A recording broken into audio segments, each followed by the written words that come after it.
Greetings.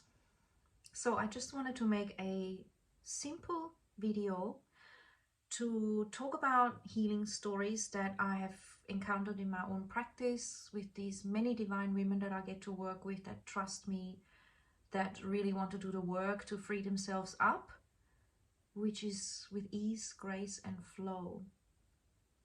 So sexual abuse is very, very common. And I think I mentioned in another video that I used to think I can't work with sexual abuse because I would feel too much pain and I would get too upset. But my first case, my first actual practicing divine, real woman that said, I'm happy to have a session with you, I'm desperate,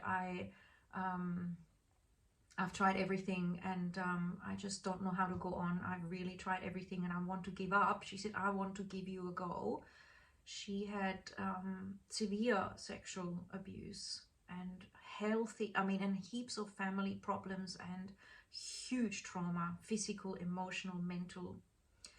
So after that, I realized that this is going to be part of many people's lives. And I also realized that I can totally sit with that. Not that I was judging it before, but just I thought I would be too emotionally entangled and feeling too traumatized just feeling for the woman. But somehow I'm okay with it. I can hear it because I know as she speaks, she's gonna shift it and she'll be free. She'll be free from something that may have started when she was 2 years old, 4 years old, that she's been holding for many, many years. Not even realizing it's what it is, or being told that it's a shameful thing she can't communicate about. It is huge. Huge. I remember the statistics years ago, 1 in 4 women are sexually abused or are in domestic violence. Now that's the people that report it. Many people are ashamed, and yet that has changed, because nowadays I hear from women that said, I would have never dared to talk about it. I feel kind of ashamed, but I also feel like actually I don't need to be, and I can talk about this.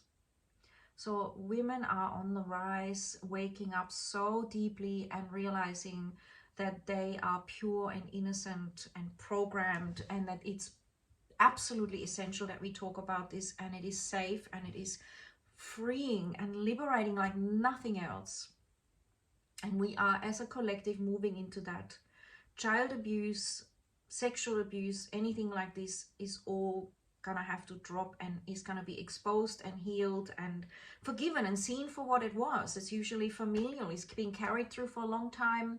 And you know, it's not about blaming and being a victim even. It's actually setting yourself free, realizing that you came here to clear that, and you came here to pave the way for the next generation and to release it from your family lineage as well. So it's a very brave thing to put your hand up for, truly, deeply.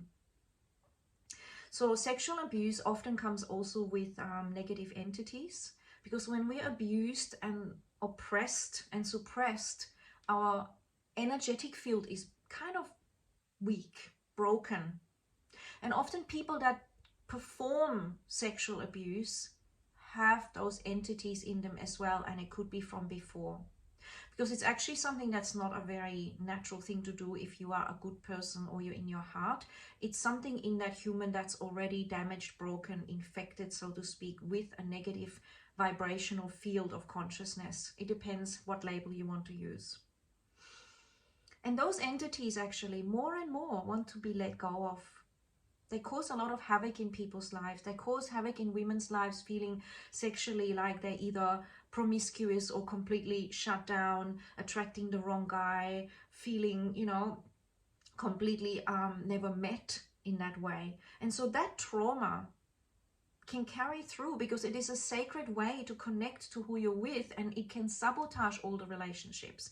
It can lead to affairs, it can lead to disconnect, it can lead to feeling just, you know, like you're being abused over and over again on a certain level, like you can't trust, like you can't really be yourself.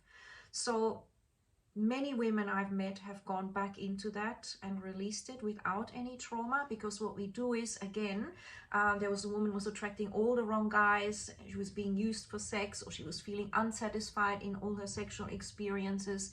And when she realized that this energetic was coming up, that was triggering her into these repeated relationships over and over again, she said, I can see it now because I've done the yoga with you, I've meditated, and I can feel a pattern that I'm having. And whenever I've got a pattern, you've told me, Sabine, and it's true, there's a program. And when there's a program, we can release it. Yes, we are all mental programs. I don't deserve this, or I need to have this. And we have strange unconscious comfort in repeat patterns of trauma.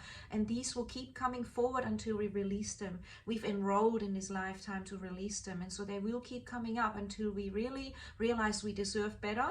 We can forgive and we can heal and we can move forward, and most likely even help other women do the same, depending on what your role is, or heal the generational problems that might have gone back 10, 20 generations in past lives. So yeah, this particular woman was saying, look, I keep attracting the wrong guy, and I don't ever feel validated when it comes to physical intimacy. I get shamed, or I do things that I don't really want to do. And that comes from feeling like we need to please someone, which is already something about of a low self-esteem, which is induced in society, that if you please someone sexually and you just surrender, you're gonna be loved, which isn't true. Nobody gets loved by disrespecting themselves. And it's a huge pattern out there, you know, trying to look sexy, wearing less and less clothes, thinking we need to, you know, have the face creams and this and that. When I know real guys will love you for your wrinkles, for your bit of fat, for your lack of fitness here and there, but they will love you for loving yourself and being natural, being true to yourself, being able to grow with him, being able to, you know, feel your inner sensuality, for example. So this is really beautiful and powerful and deep. So when we have sessions with someone that has got this pattern, what we do is we find out the root cause. So we get into a meditative space and we ask the unconscious, is it ready to release this pattern of attracting the wrong guy, or feeling sexually violated, or feeling sexually unsatisfied, or feeling like something dark in them is arising, making them do things they don't want. Then the unconscious, when it's ready, it can say no. And if it's no, then we find out why and what it would like to work on. And it ends to come around the same thing, but a different way. It's where it feels safe. When it says yes, we can go straight for it. We're ready to find out the root cause. So it's not going to be finding out from when you were 14 or 15 or when you were 5 or 6. It's usually before then, right? These things usually before then. And so then we remember not the actual experience, but we recognize on an energetic level that we were innocent, and that this person was doing something against your will, and that also you might have been coaxed into believing that you wanted, that you were coaxed to believe that is love, coaxed to believe this is actually sacred and holy and special.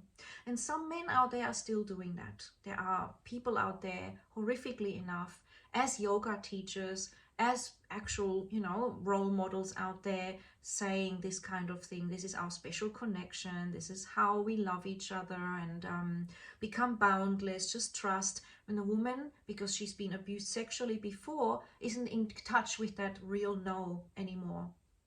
So we go back and heal that feeling when she knew, when it started, that this isn't right, this isn't what I even want. Feeling too helpless to support herself, perhaps talking about it and getting ridiculed by family who couldn't cope with this scandal. These are so many stories, and these get all healed. We find out where it comes from. We find out that she is okay, and that she doesn't need to carry that anymore, that she can release it, which we do, and that she can remember now what the lesson is. The lesson is that we live in a mad world, yes. We live in a paradigm which is full of these things that we're clearing, that she came here to experience and release that. And that her self-care and her own intuition and her own gut feeling and her own heart feeling is the number one thing to listen to. Never, never, never give it away again. And she thrives after that. She's loving towards herself, and she remembers who she is. and she feels her own sensuality and her own loving spiritual dimension that's connected and her own power, and she doesn't give herself away anymore. She doesn't become a source of energy drain where a man just taps into her and takes her vibe because she gives it away. Because some men also are energy vampires, and they sexually literally thrive on having sex with different women, and it gives them that chi flow, that prana, that, essence. So there's a lot to learn and a lot to discern, because some people have mastered that, and they disguise it as something sacred and holy. And it's also entities in those men that will make things very charming and romantic and deceptive. Very deep topic. But what I wanted to share is that those women shift that and they shine. And afterwards they go into a sanctuary, wherever it is, and they heal this. And I see them sitting in the chair and they're smiling, and they realize they're free. They realize they are divinity. They realize that they have taken on a really hard task and they made it. And the liberation is beyond words. It's like your wings come back up. It's like your heart flourishes, her shine, and there's nothing shameful about any of it. That is another dark program, that if you feel ashamed, that's a bad thing. There is no such thing. We are all journeying and learning. And we've all been programmed, and we've all got ancestral programs and traumas, and they're in the DNA and in the gene pool. We shift them as we embrace this. That DNA doesn't get expressed anymore. It gets healed. It gets overridden with pure love. And this then reduces diseases linked with this self-loathing, with shame, with suppressing, with letting yourself being used. And it just shifts in a really beautiful way. It's not like a long-winded process, but there's many ways. And so often when a woman shifts that, she learns naturally and through guidance how to put up boundaries now, how to say no, how to enjoy her own company, how to realize she's complete in herself. So this is huge, and it's just an up-leveling from there. As you move through the chakra, as you fix the sacral, as you fix the earth chakra, your compassion within, your flow, your groundedness, and also at the solar plexus, your commitment, your capacity to digest life, your capacity to say no and to thrive and to have zest and passion for life, to open your heart more, to speak your truth, to trust your intuition, and to flourish into the crown chakra and have your field magnetic for that. So again, this is always amazing how easy and powerfully joyful these processes are. And I've had many women in that situation, and they just don't look back. They just don't even barely remember this happened, and they thrive. Then if another thing comes up, then they're in a relationship, and then maybe some new things come up. That's the journey for all of us. That's beautiful. That's constantly expanding, constantly learning, constantly navigating the human dimension and integrating three-dimensional living, which is duality, through to fourth and fifth dimensional living, which is where we're going, where love leads, where our thoughts manifest more instantly. So learning how to tune into your thinking and recognizing programs is what I teach. And it becomes really easy because I always give a meditation at the end. I really recount the learnings that the woman has had through a meditation, and then her new actions and her new choices will become very obvious through that process as well. It's with ease, grace, and flow. This is always my intention, and that's always how it happens.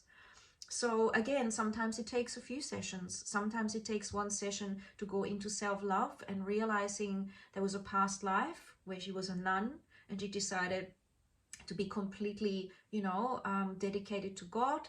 Then comes this next lifetime or a few lifetimes later where she wants to explore and she's not sure about her sensuality, and all these new things come up and the learnings come up, and then come the next level where she masters both her spiritual and sexual dimension, and so it goes. And it is really an inner job. It's nothing external. It is all going within, connecting to your centers of consciousness, to your programming, and to your beautiful light that is dancing in its own way.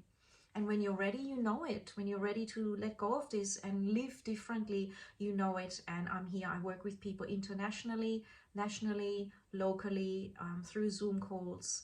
And it is my absolute pleasure. And there's so much more I could share, but I don't want to overwhelm. It is always unique for each woman, and I'm right there for that. Thank you for listening. See you soon.